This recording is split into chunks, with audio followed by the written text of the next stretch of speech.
Et tout de suite, nous parlons de l'enquête. Nous a rejoint en plateau Charles Pellegrini, ancien patron de l'Office central de répression du banditisme. Bonjour, merci d'être avec nous. Alors très précisément, pour en venir à l'enquête, il y a un élément nouveau ce matin. Ça serait que ce tueur aurait porté une caméra. Oui, c'est important sur la personnalité du tueur. Sur l'enquête elle-même, ça n'apporte pas d'éléments. Sur son profil. Sur son profil, il est clair que, bon, il y a deux solutions. Ou c'est un solitaire qui va jouir des images qu'il va prendre, ou bien c'est quelqu'un qui a un message à délivrer, une espèce de psychopathe investi d'une mission messianique et qui va mettre ça sur le net à un moment ou à un autre. Personnellement, je pense et j'espère qu'il sera arrêté avant d'avoir le temps de le faire. Alors venons-en maintenant à ces moyens déployés pour cette enquête, une enquête hors norme, c'est une chasse à l'homme, une chasse qui doit aller très vite pour retrouver ce tueur. Qui coordonne, on parle de 200 enquêteurs au moins, qui coordonne tout ça pour que ça se fasse de la meilleure façon possible? Il y a un chef, c'est qui? Ministère de l'Intérieur, Ouais. c'est M. Guéant, il connaît bien, il a fait plusieurs choses et puis surtout il a tous ses directeurs centraux qui sont auprès de lui et donc si vous voulez, après, sur le terrain, c'est une question purement de cuisine intérieure. Il y a sûrement le patron de la PJ qui est un peu celui qui est saisi, et puis derrière, ça fonctionne. Ce que je pense, c'est que, comme le disait tout à l'heure Claude Cancès, les enquêtes de voisinage se sont développées d'une façon formidable, et personnellement, j'ai l'intuition que l'arrestation de ce tueur est une question de jours. C'est-à-dire que ça fonctionne comment? Expliquez-nous. Comment ça fonctionne après ce type d'événement? Qu'est-ce qu'on fait? Qu'est-ce que fait la police?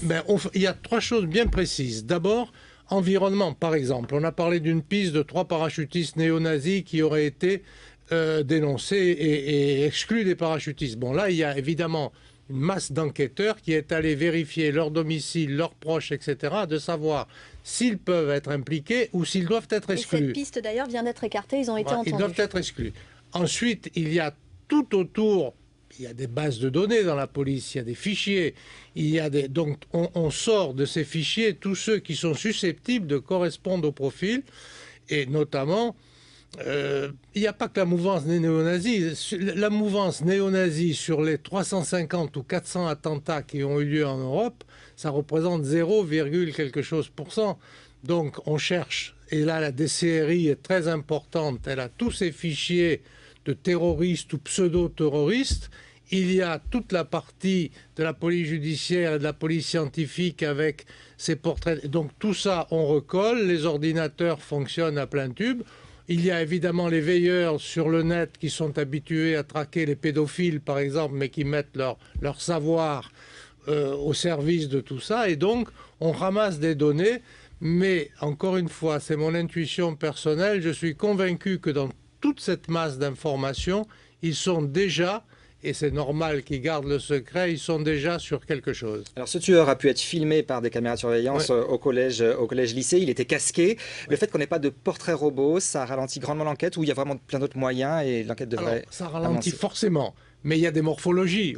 On n'échappe pas, il est petit, il est taille moyenne, il est plutôt corpulent, il est comme ça. Il y a des caméras partout. On est en train, ça ne fait quand même que quelques heures, on est en train de recouper toutes les images des caméras et encore une fois, visiblement, avec les précautions d'usage, ce bonhomme est seul, ou en tout cas s'il n'est pas seul, il agit seul en tout cas. Voilà, il a un tout petit environnement, c'est pas un groupe. Donc forcément, je veux dire, maintenant, il est au bout, et nous l'espérons, il est au bout de ce qu'il pourrait faire. Évidemment, il pourrait surgir quelque part et tuer encore quelqu'un, mais moi je crois qu'aujourd'hui, tout ce qui a été recueilli amène doucement sur la piste d'un bonhomme. Ce qui inquiète tout de même, c'est qu'il faut aller vite parce qu'on voit que lui agit à intervalles réguliers.